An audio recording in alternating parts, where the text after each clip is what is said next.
Hai sobat semua, apa kabar? Baik kan? Semoga kalian semua sehat selalu, bahagia selalu dan banyak rezeki. Kali ini Mimin mau melanjutkan cerita dari novel Menantu yang Diremehkan.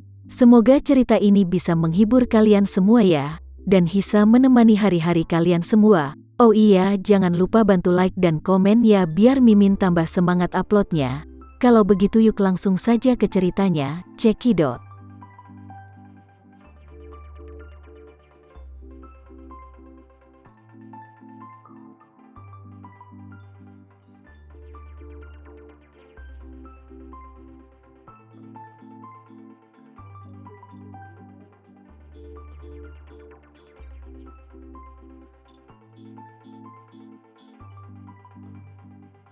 Lina Hadid tersenyum dan berkata, "Ayahmu agak tabu tentang Jakarta, jadi aku tidak membawamu ke Jakarta selama bertahun-tahun. Tentu, kamu tidak tahu tentang rumah itu. Karena itu, Lina Hadid memperkenalkan, rumah kuno kakekmu di Jakarta benar-benar menakjubkan. Itu tepat di sebelah Istana Kepresidenan. Rumah itu sudah ada sejak dinasti kerajaan, hingga sekarang masih berdiri dengan kokoh. Selama bertahun-tahun, semua orang yang tinggal di sana adalah orang-orang besar. Pada tahun 1970-an, kakekmu menghabiskan banyak uang untuk membelinya, dan dia serta nenekmu kadang-kadang tinggal di sana selama beberapa hari. Ketika Jevi Sucipto mendengar bahwa ayahnya agak tabu tentang Jakarta, dia langsung teringat masa lalu. Dia telah mendengar beberapa hal saat itu, mengetahui bahwa Cahya Renza, kesayangan ibunya saat itu, meninggal di Jakarta.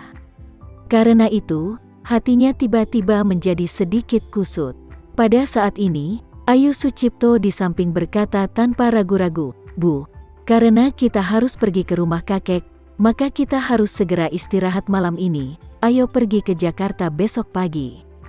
Lina Hadid berkata, "Oke, kalian berdua seharusnya tidak berbicara dengan ayahmu tentang aku dan dia.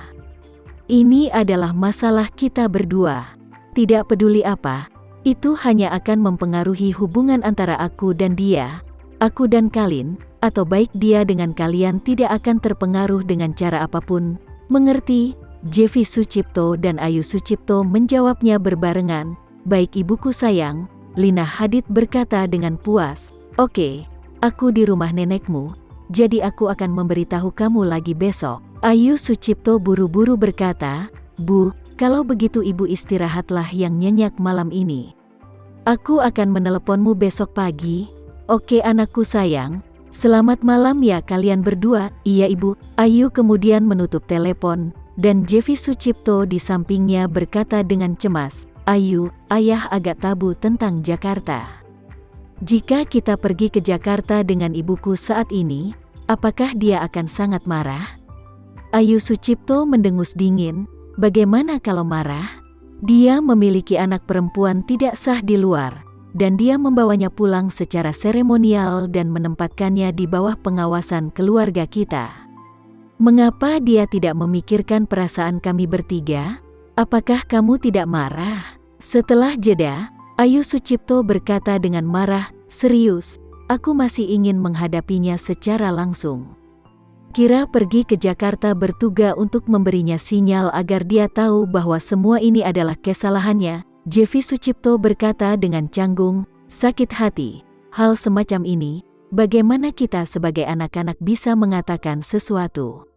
Setelah berbicara, Jevi Sucipto berkata lagi, "Ada begitu banyak orang kaya terbaik di dunia ini. Beberapa dari orang-orang ini juga melakukan perselingkuhan. Ayah hanya bingung saat itu. Di antara orang-orang ini, mereka dianggap sangat baik." Ayu Sucipto kemudian bertanya dengan ekspresi yang sangat serius, "Bagaimana kamu bisa mengatakan itu? Bisakah orang kaya tidak setia pada pernikahan? Apakah setiap orang kaya tidak bisa mencintai satu wanita saja?" Jevi Sucipto buru-buru berkata, "Oh, aku tidak bermaksud begitu. Aku hanya mengatakan, aku rasa ayah kita tidak terlalu buruk. Jika dia mengakui kesalahan dan penyesalannya dengan tulus, dia bisa dimaafkan. ibu akan dengan tegas mengikuti. Apakah perceraiannya tidak bisa dipertimbangkan? Lagi pula, hubungan suami istri selama lebih dari 20 tahun, ditambah 2 anak kita, tidak bisakah kita memberi ayah kita kesempatan? Ayu kemudian berkata dengan sungguh-sungguh, kamu adalah tipikal orang yang tidak berpikir ke depan bajingan.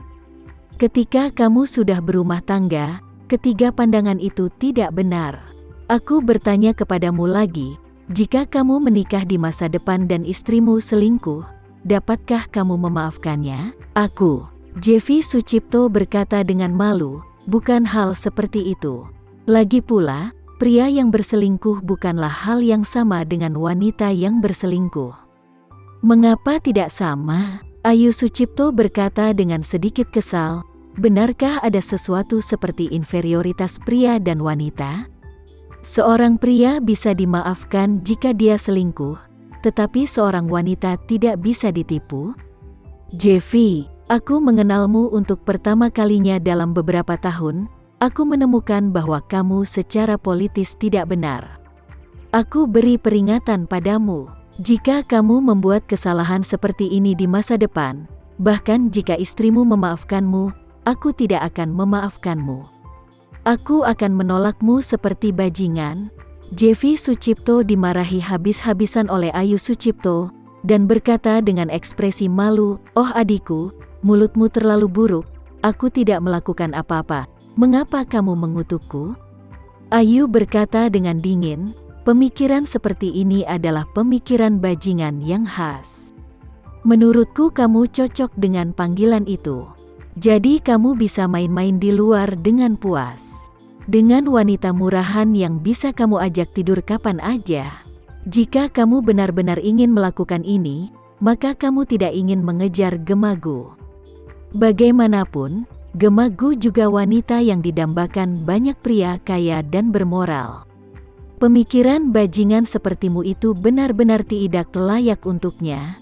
Bagaimana bisa kamu berpikir seperti itu, haha?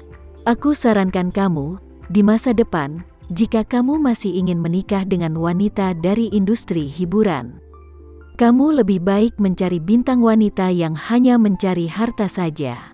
Cari wanita yang gila hartamu. Pada saat itu, kamu akan membuat janji dengan orang lain untuk beberapa hal sebelumnya.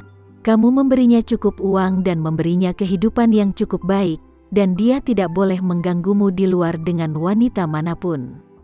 Bukankah ini menyenangkan bagi semua pria? Ketika Jeffy Sucipto mendengar ini, wajahnya muram dan berkata, apakah aku salah? Kenapa kamu terus-terusan memarahiku? Setelah berbicara, dia dengan cepat berpaling dari topik tersebut dan berkata, ngomong-ngomong, aku akan segera mengatur pesawatnya, dan beberapa kandidat panti sosial dan kita akan terbang ke Jakarta bersama besok pagi. Ayu Sucipto melihat bahwa dia ingin mengubah topik pembicaraan, dan segera berkata dengan agresif, Jeffy, kamu nantinya harus menghormati wanita dan menghormati pasanganmu. Itu adalah hal wajib dan keterampilan dasar bagi setiap pria. Jika kamu mau menjadi bajingan di masa depan, aku tidak akan sudi menjadi saudaramu. Di sisi lain, malam ini, seluruh Surabaya terguncang. Keluarga Sucipto telah menyebabkan malapetaka di Jepang dan menjadi sasaran kawasan keamanan nasional Jepang, yang merupakan pukulan besar bagi reputasi dan pengaruh keluarga Sucipto. Di saat yang sama, keluarga Surabaya lainnya, yang dikepalai oleh keluarga Renza, juga mulai bersiap. Keluarga Sucipto sekarang telah kehilangan banyak master dan menyinggung para petinggi di luar negeri. Di masa depan, keluarga Sucipto harus ketat dan berperilaku rendah diri. Dengan cara ini, keluarga lain memiliki kesempatan untuk menggeser kekuatan keluarga Sucipto. Maher Renza sangat bersemangat tentang ini. Dia merasa ini adalah berkah Tuhan. Musim semi kedua keluarga kamu akhirnya datang.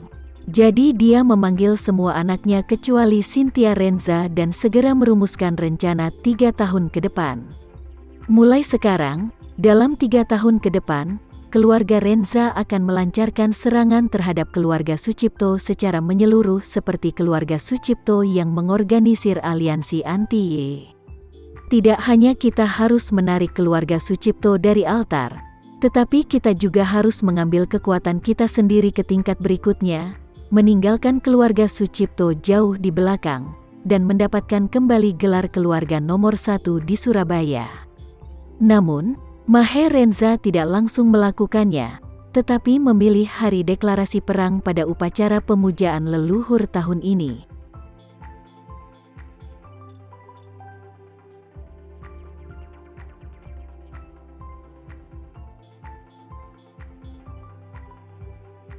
Sekian dulu ya cerita kali ini, kita lanjutkan lagi ceritanya di lain waktu.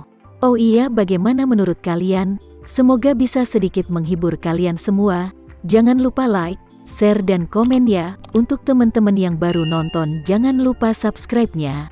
Hehehe. Kalau ada teman-teman yang ingin gabung langganan bisa langsung gabung saja untuk dapat fitur yang menarik dan sedikit membantu Mimin. Terima kasih sudah menonton. Sampai jumpa lagi. Bye.